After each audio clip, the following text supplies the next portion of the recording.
Our scripture reading for today is found in Romans chapter 12, verses 1 through 8. Therefore, I urge you, brothers and sisters, in view of God's mercy, to offer your bodies as a living sacrifice, holy and pleasing to God. This is your true and proper worship. Do not conform to the pattern of this world, but be transformed by the renewing of your mind. Then you will be able to test and approve what God's will is, and his good, pleasing, and perfect will. For by the grace given me, I say to every one of you, do not think of yourself more highly than you ought, but rather think of yourself with sober judgment, in accordance with the faith God has distributed to each of you. For just as each of us has one body with many members, and these members do not all have the same function, so in Christ we, though many, form one body, and each member belongs to all the others. We have different gifts according to the grace given to each of us. If your gift is prophesying, then prophesy in accordance with your faith. If it is serving, then serve. If it is teaching, then teach. If it is to encourage, then give encouragement. If it is giving, then give generously. If it is to lead, do it diligently. If it is to show mercy, do it cheerfully. This is the word of the Lord. Some of you that might know him, hey, as we've been in this series, the questions that I really believe that every human being at one point or another wrestles with some of these questions, especially around kind of what is the meaning of my life, what is the purpose, what on the world am I here for? Now, we've been exploring how Christians have a unique lens on the way that hopefully we see the world, as well as how we show up in the world. And so we've actually been looking at this passage from Ephesians, from one of the earliest Christian converts who's a leader within the church, who's written much of the New Testament, the Apostle Paul. He writes to the church in Ephesus, and here's what he writes from prison, and he's writing to a bunch of Christians about what it means in terms of how we go about living our lives. Now, again, if you're not a Christian here, welcome. We're so glad you're here. This is actually a great way to actually be introduced to what do Christians believe about things like calling and vocation and what we're to give our time and energy to. And here's what Paul writes. He writes, we are God's handiwork. High five your neighbor. Say, we are God's handiwork. Can you do that real quick? That's right, and we've talked about how that word is the word poema or poem, like a beautifully crafted poem or masterpiece. And we talked about how that the word that kind of describes as this idea of being, created in God, in Christ Jesus, to do good works. So we're not just people who simply we just receive, oh yes, I am God's handiwork and I keep it all to myself. No, we actually believe that we've been created, our identity, our being is found in God, and as a result, we end up doing good works as opposed to bad works, or as opposed to doing things that may not be redemptive or helpful for the world, for our families, for our neighborhoods, for our city, which God prepared in advance for us to do. And we talked about this idea of being and doing and going. Being is really this idea of our core identity. It has to start there. In other words, we're not just people that are defined by what we do. It starts with this sense of identity. For instance, there's actually a friend of ours was visiting this past week, and he was just sharing about how there's something about the city where nowadays, and he's come and visited the city several times. His wife used to live in the city, and he just said, man, the crossing guards that I've come across, and even the person over at the deli when I was trying to make an order, they were so nice. Yeah, I know. And he was like, what's going on in New York right now? And I said, the Knicks, baby. It's the Knicks. And he's like, really? Change? Yeah, some of you are like, absolutely, somehow, right? Like there's something about our identity has been changed as the world champions.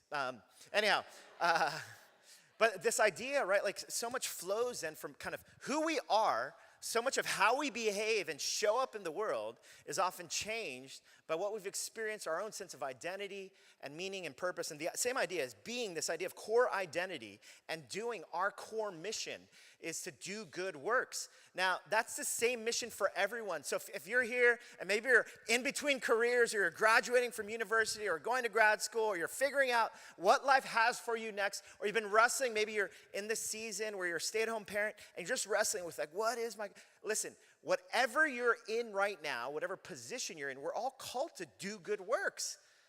And we've been talking about how, again, there's this core identity that each of us have. There's this core doing or this core mission that each of us carry in terms of doing good works. But there's also a core position, this idea of going somewhere. I mentioned some of those positions. Each one of us in different spheres of life, different vocations, different seasons of life, different neighborhoods, each one of us have been called to go to different places. This idea of being, doing, and going. Now, being and doing, that idea of like each of us, what is our identity? We are all children of God, disciples of Jesus who are called to disciple others. Like that being and that doing, that's the same for anyone, whether you're a doctor, you're a lawyer, you're a school teacher, you're an artist, whatever your background might be or whatever your vocation might be, all of us are called to be and do in these ways. Now, we've talked about how one way of thinking about that is that's our primary calling. Each of us have a primary calling. That primary calling, again, whatever background you might come from, what Christians believe is that all of us have a primary calling to be sons and daughters of a good Father, to be disciples of Jesus who are now trying to, or are aiming to make disciples of Jesus, doing good works in the world. That means that whatever kind of, I might say, well, like, I'm a pastor, and, and Tina's like, well, can you can you go clean the dishes? And if I say something like, I'm not called to clean the dishes, she's like, whatever, go clean the dishes, right? Like, so in other words, our primary calling is hopefully that all of us are serving. All of us are hopefully doing good works, trying to think of people beyond ourselves, that primary calling. Now, the secondary calling is this idea, though, of our core position. What are the different places and spheres that God might have us in, whether we're in carpentry and we work with our hands, or whether we sit behind a desk and we're coding or working with AI, whatever it might be, like whatever your kind of job or vocation might be, all of us at different moments in our lives, we have different core positions. And oftentimes people are asking the question, what do I do with this secondary calling then? Okay, I get this idea that all of us are called to be disciples who make disciples, but where am I supposed to do that? Where I live, what neighborhood, what vocation am I supposed to be pursuing? Now, we've been exploring different themes at how to get at secondary calling. We've been talking about how desires and passions are a part of that, and how we actually follow a God, a Father who wants us to ask God for things, to be people who are desiring of things and passionate about certain things. And that ends up shaping some of our vocational journey. Last week, Jeff talked about how our experiences, both the good and the bad, somehow God is weaving together the different positions that we've been in throughout our lives, the family that God has given you, the experiences that God has given you, the fact that you're here in the city, God has something for you. This isn't just a place that's a flyby, or this is a place where you just try as many bagels from all the bagel shops in New York City that you can and then just leave this. No, God actually, and Peter's like, yes, I've done that. Listen, all of us have been called to a core position. And as we're wrestling with how do we get there, we've been talking about experiences shape that, desires and passions. And today we get at this idea of our personalities also shape that. Now, isn't that interesting? This idea that our personalities then also lead us to this idea that each one of us have a unique, distinct calling. Now, look at what the passage says, because here's the Apostle Paul. He's writing to the church in Rome. And notice what he writes. He writes, "For by the grace given to me, I say to every one of you, do not think of yourself more highly than you ought." Again, that's a very Christian principle. Don't be so full of yourself, but rather think of yourself with sober judgment, in accordance with the faith that God has distributed to each of you. For just as each of us has one body with many members, and these members do not all have the same function.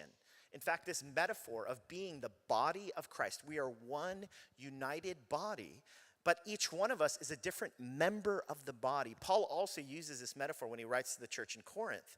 And he says, and these members do not have all the same function. So in Christ, we, though many, we form one body. High five your neighbor and say, we are one body. That's right. I know, a little weird to be saying, especially to a stranger maybe. And each member belongs to all the others.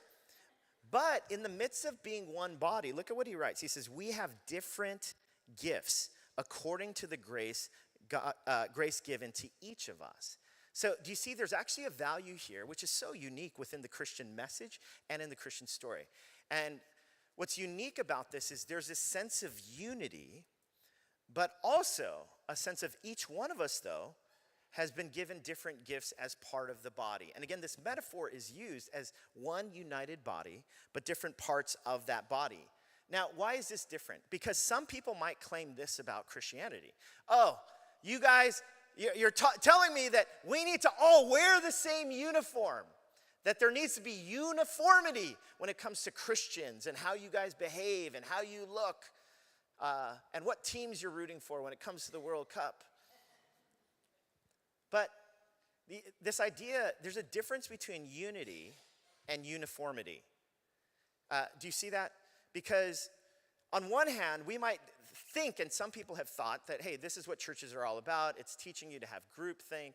It's that all of us have to be uniform in all of these different ways. Well, the Christian story and the Christian message has never actually been about uniformity. In fact, the differences that each one of us carry. We've been talking about besides desires and passions or our experience. But the same is true when it comes to giftings and personalities and the way that God has wired each one of us. And Christianity is actually a kind of faith that celebrates all of these things of unity as well as diversity. It's not about unity and uniformity. It's actually how unity and diversity coexist together. Now, I realize some of you are just like, oh, that's so idealistic. That's so like American independence, one, united nation under God, but different states and different beliefs and all that. Well, the Christian kind of, even the story of the United States, the founding of it, its greatest ideals were taken from this Christian perspective of how can we actually be united, but actually diverse in our expression. Now, that's a very difficult thing to manage, but the earliest kind of signs within the early church of what the church aspired to be was to be a united people, not a uniform people, but a united people who all showed up with their differences. Now, a fascinating book that was written a few years ago was by a Gambian scholar from Yale named Lamin Sanneh, and he actually wrote this book called Whose Religion is Christianity? And he wrote this book because he was actually tracing back in the history of Africa that had been colonialized by so many different kind of Western nations and from Europe. And when colonization was ending, he actually examines like what people believed about what would happen to the African continent, especially after, again, the colonizers left from the West. The belief was that once all these colonizers left, most of Africa then would become Muslim. And what was really fascinating was after kind of colonialism was kind of ending within Africa, it wasn't actually Islam that actually emerged as the primary faith within Africa. And he actually recounts, again, as a historian, as a theologian, he writes that actually Christianity, once all the colonizers left, the colonizers who people believe, oh, that's why Africans are Christian today, because of those colonizers. And what he discovered and what history tells us is actually what happened in Africa was Christianity, once the colonizers left, Christianity began to actually flourish and spread throughout Africa. And so he actually asked this question, whose religion is Christianity?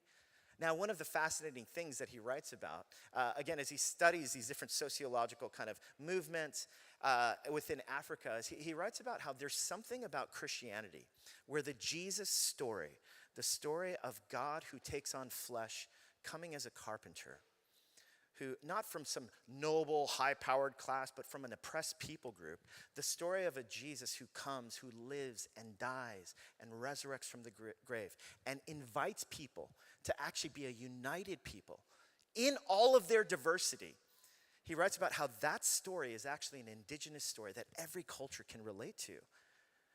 And in fact, what happened in Africa was that in Africa, in the different kind of tribes and people groups within Africa, there was a way in which Christianity was able to, the language he uses is indigenize within these African tribes and countries, so that's why Christianity began to flourish, because the Jesus story became their own. In other words, what Lamin Sanneh is basically saying is Christianity, especially the Christian story about Jesus, and the way that even the scriptures have been translated in so many different languages, that there's a way that the Christian story, it actually invites people from several different backgrounds to believe in this one God while still being able to maintain their own unique differences, diversity, and so on and so forth. And he writes, in whose religion is Christianity? Now, again, it's a beautiful exploration of how hopefully Christianity then, it has these movements of like, it pushes us towards unity, but it also emphasizes our diversity. And that's what Paul is doing. And notice what Paul writes here in Romans 12. He says, for just as each of us has one body with many members, and these members do not all have the same function, so in Christ we, though many, we form one body, and each member belongs to all the others. We have different gifts according to the grace given to each of us. Each one of us has different gifts, different persuasions, different leanings. Now, notice, because each of us are supposed to be one united group, and each of us have like these different gifts and manners. Some of us might be extroverts or introverts. Some of us have more. He's speaking specifically when it comes to the different gifts that we have. Some of us might have gifts in leading. Some of us might have gifts in mercy.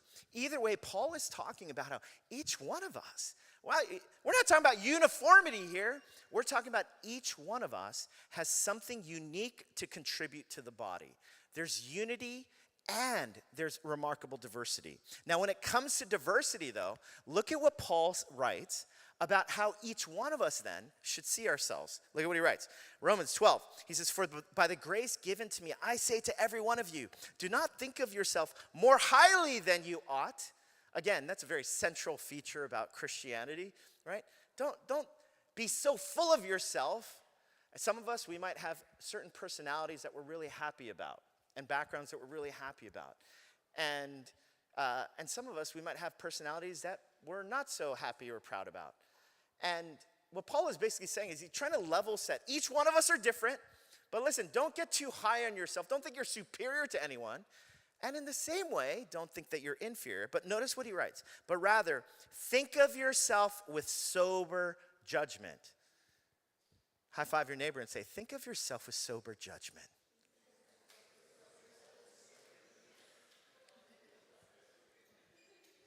Sober judgment.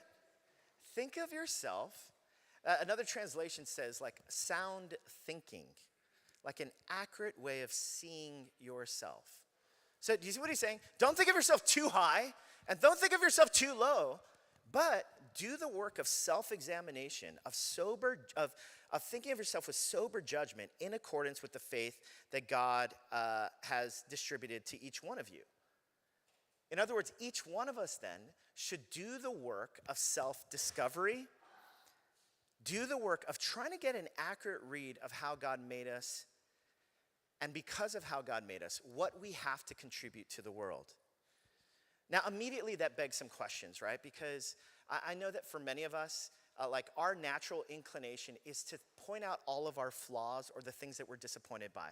Gosh, I wish I wasn't so introvert. I wish I could be an extrovert, you know? Or I wish I wasn't so extrovert. I wish I could be an introvert. I wish that I was more energetic in the life of the party. Or I wish I could just tone it down a little bit. Or at least my parents wish that, right? Like there's all sorts of ways in which we come at ourselves and we have all sorts of like harsh ways of thinking about ourselves or comparing ourselves to other people. And what's so interesting is that the way that Paul is talking about it is like, Paul's like, no, you don't understand. Like God has made each one of us unique and different. Yes, we're united as one, but each one of us has something so unique to offer to the world in our experience, in our gifting, in our passions, and in our personality. And so what he's saying is do the work then of sober judgment, of getting to know who you are. And hopefully as we get to know who we are, bring that best version of yourself. Now, here's the thing, right? Because some of us, there's two different ways that we can approach even that conversation of be yourself and be the best version of yourself, right? So some of us, we might say like, like I'll give that example again. My wife is like, can you clean the dishes? And I'm like, that's not my gift. My personality is not predisposed to washing dishes, right? Like there's a way in which I could use that kind of mantra like, dude, I'm just being myself. And it's like, well, when you're trying to say you're being yourself, you're actually kind of rude and mean. You might want to take the Emotional Healthy Relationships course just to help like figure out how to listen well or things like that. By the way, I think that course is wonderful. Please take it, sign up for it in the fall. Emotional Healthy Dating as well as being offered. Now it's just becoming an infomercial. But nonetheless, right, there's this way in which sometimes we can use this mantra of like, listen, I'm just being myself. But in many ways, there's a good way and a bad way that a hand can be used, right? Hands could be used to heal, but hands could also be used to punch and to destroy and to hurt. And in the same way, what Paul is basically saying, think of yourself with sober judgment, to think of your role in the body, but hopefully it's not in a way that's overly inflated that uses this idea where I'm just different, to actually honestly like use it to be an excuse to keep being rude and mean or harsh or, not engaged in a loving kind of manner, right? There's ways in which we can use that kind of mantra, or there's ways in which we probably, because we haven't done the work ourselves of knowing who we are, of doing the sober judgment, of realizing what am I good at, what are my preferences, because we haven't done that, we end up living out of what's called a false self. So some of us, we end up getting exhausted. We end up getting into places or into relationships where honestly, we feel like we're a shell of ourselves, mostly because we haven't done actually the hard work of self-discovery, of discovering like, wait, who has God created me to be? With sober judgment, how can I get to know myself so that when I show up in my workplace, when I show up in my relationships, when I show up as a parent, when I show up in a congregation, hopefully the best version of me can show up in this way. Now, that's what it means about this kind of whole idea of sober judgment. Now, this idea, some of you are like, whoa, this sounds very kind of woo-woo, self-discovery. What in the world are you talking about? Well, notice, here's what John Calvin writes in the Institutes of Christian Religion. When he starts in this big theological kind of treatise, he writes, nearly all the wisdom we possess, that is to say, true and sound wisdom, consists of two parts. For every follower of Jesus, this is what it consists of: the knowledge of God and of ourselves. Beginning to know who we are. So it's knowing who God is and doing actually the sober judgment work, the sound thinking work of hopefully trying to understand ourselves and in our personalities. Now, if you know anything about me, I actually love these kinds of personality assessments. I love, because I realize that they've been so helpful for me and just helping me think through how am I created to be uniquely me and how has it shaped my own life. So I'm actually going to share some of my own, I'm going to share you one kind of personality assessment, but in fact, on our staff team, whenever someone applies to work on our staff, we actually invite them to fill out a number of personality assessments. And some of you, this might be a little overwhelming to realize, but here's a list of some of these personality assessments that we ask everyone to fill out. In fact, yesterday we actually hosted an Enneagram workshop. Now, one of the things I love about these personality assessment tools is, again, they help us to get into this discovery mode of self-knowledge. Now, I realize some of you are like, oh my goodness, where is all this in the scriptures? In the scriptures, this journey of self-discovery, it talks about this in Psalm 139, this idea of sober judgment, this idea of becoming more aware of what's happening within us. It's replete. This theme is throughout scriptures. These are just tools that are helpful for me in this idea of self-discovery. Now, some of you are like, well, does that mean that I need to, take the assessment on which Harry Potter house I'm part of, and things like that? Well, why not? Anyhow, again, any tool that helps us grow in self-awareness. Now, here's what's interesting. I once read this one research, and I've mentioned this statistic before, that 90% of people think they're in the top 1% of self-awareness. Listen, the math ain't mathin', y'all.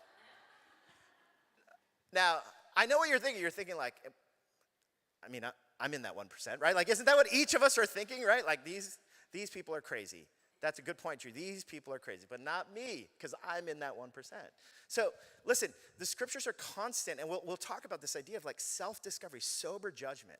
These are just tools, just like any kind of medical device might be a tool to check our range of motion when it comes to our elbows and our limbs. These are just tools for us to calibrate and to discover more about ourselves so that God can reveal to us how are we uniquely wired and shaped, and how do I best then begin to think through, like, how does my personality in its redeemed form become a gift to the world? So some of these personality assessments, the Enneagram really gets at heart motivations, which we discovered yesterday. How many of you were at the Enneagram workshop yesterday?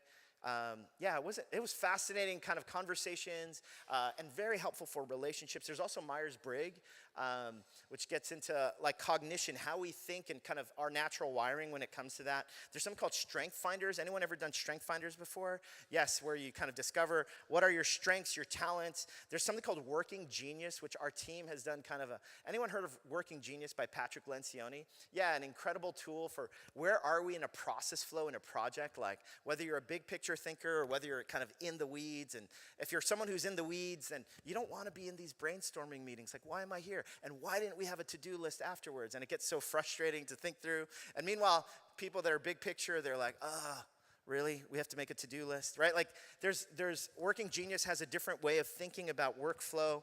DISC gets at behavior. APEST, some of you are like, now we're getting into these acronyms that I've never heard of.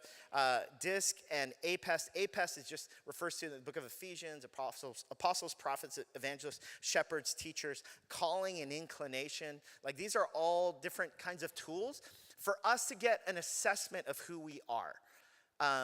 Now, we as a church, you can talk to any of our staff about any of these tools, or at least the pastors on our staff that I think have become pretty fluent with some of these tools around, like, again, self-discovery and knowing, okay, how has God wired me so that I can bring the best version of myself? Now, again, I reckon some of you might be like, it's such a privileged person doing all this self-discovery stuff. Well, I just want you to know, like, this idea of being able to discover what our gifts are and being able to have desires and passions, while that is very much a privileged kind of conversation, in the scriptures, listen, the people that Paul is writing to, he's writing from prison.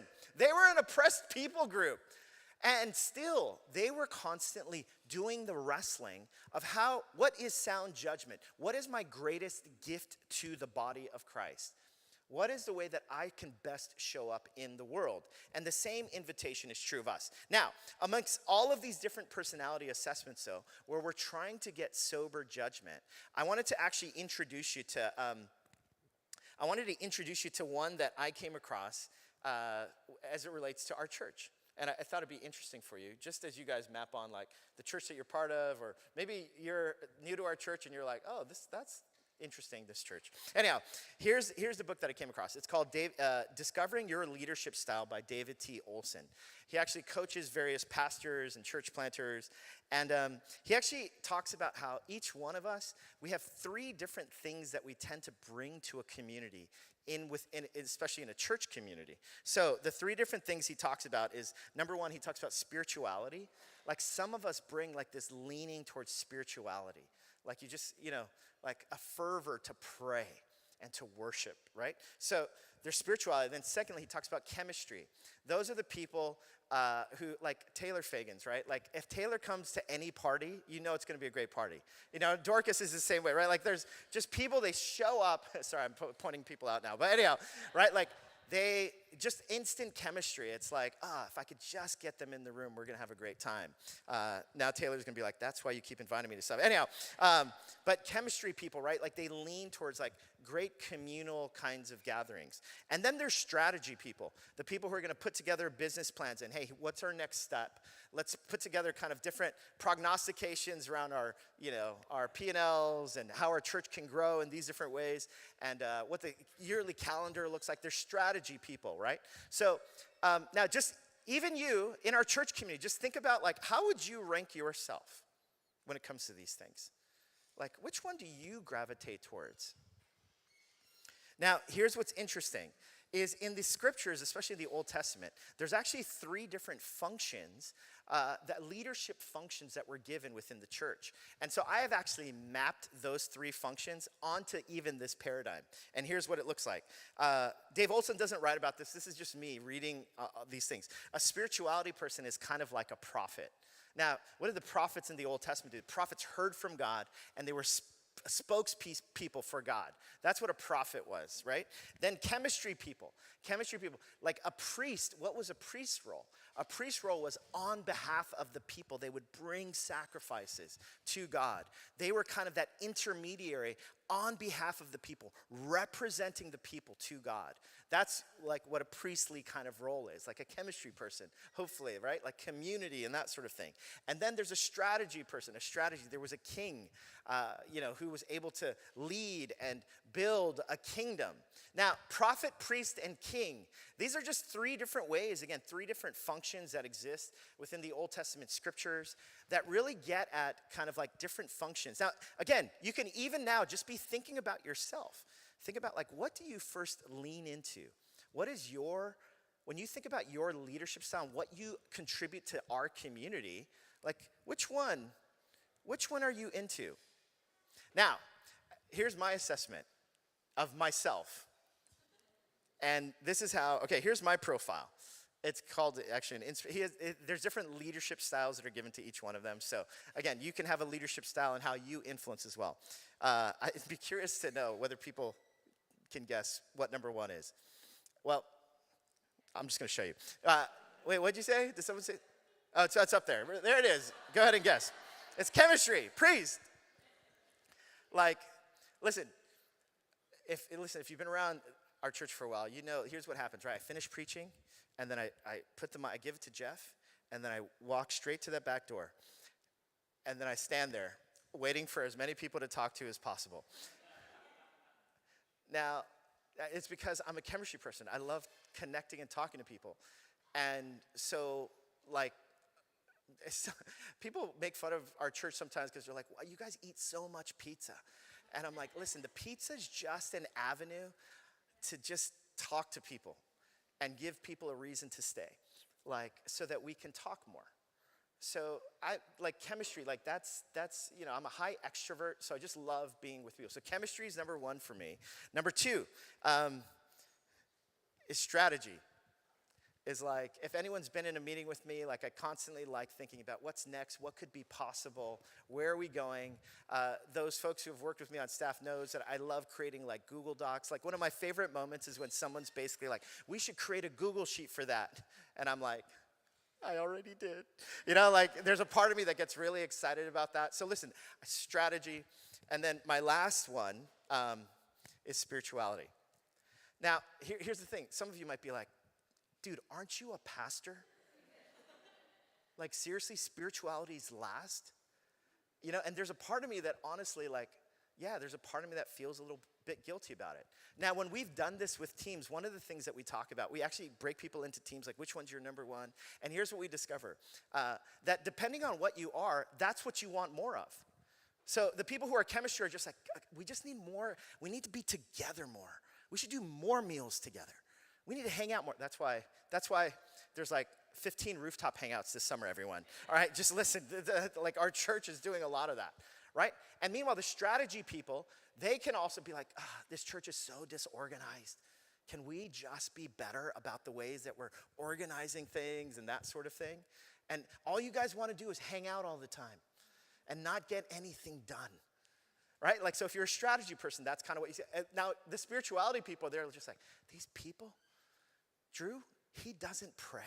Like there's a way that spirituality people, and now here's a sense, like if you're looking for a church in the city, some of you guys might be like, oh my goodness, that's why this church, all they're about, we need to pray. We need to pray. And others are like, hey, we've got several next steps for you. In fact, here's a book after you've come to our church, right? They're like, do you see how each church kind of maps upon a different kind of personality? But the key is to not be judgmental towards other people. Because it's so easy to be like, you know what? When we know that God is moving in our community, when everyone here is spending hours and hours of prayer. Do you see how I could be mapping a certain kind of thing when all three of these things are important? Listen, just as important as us engaging in prayer and worship is engaging in community with one another and getting to know each other's stories. Now, but because I know this, you can guess, because spirituality is last, for me, I'm like, I do need to pray more. Now, some of you might be like, aren't you the president of Emotionally Healthy Discipleship? like a spirituality organization? And I often say, yes. That's why being aware of myself, the reason why I'm the president of the organization is because I know that I have such a deficiency. My natural inclination is people and strategy. And because I'm aware of that in myself, I know that I need to lean into prayer. I need to lean into worship and trying to hear from God. Otherwise, when there's a group of people, I'm just running to people. Now, does that make sense in terms of just, again, how has God made each one of us? But this is just a tool of continual self-discovery. All of these different tools are for us to begin to use sober judgment. And even as you think about your own role and goal and vocation, what does that look like? Been going way too long. This passage here is what I'll end with. The psalmist writes, "Search me, O God, and know my heart. Test me and know my anxious thoughts.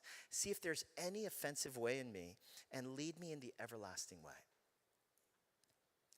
Each one of us are uniquely made by God with unique personalities, and you contribute different parts of your personality, your gifting, your background, your experience, as Jeff was talking about last week. Each one of us do that. The first thing I want you to do is I want you and I to think through, first, to be okay with how God made you. Not to be comparing yourself, but to say, God, thank you for making me the way that you've made me. Each one of us, we play a different function, and we need a different function. Just as in that prophet, priest, and king, chemistry, spirituality, strategy kind of framework, we need all of those. Right? Because if we just did strategy, and you know how this works, if you just did strategy and spirituality without community, then no one would want to be together anymore. If you just did, chemistry with strategy without spirituality, then we're not a church, we're just a social club. I mean, you know how this works, right? Each one of those are important. And in the same way, each one of us, the different ways that God has mapped us, it's incredibly important. But the question for each one of us is, first, can I first begin to love how God created me? And then to say, God, help me to see myself with sober judgment. Begin to just recognize who I am so that hopefully I'm aware of my weaknesses so that I can do my best to modify that, to live into my strengths, but to be aware of my weaknesses so that hopefully other people can bear with me more and I can bear with others more, just in mutual understanding in the ways that God has made us. All right, let's all stand together, and if the worship team could come forward.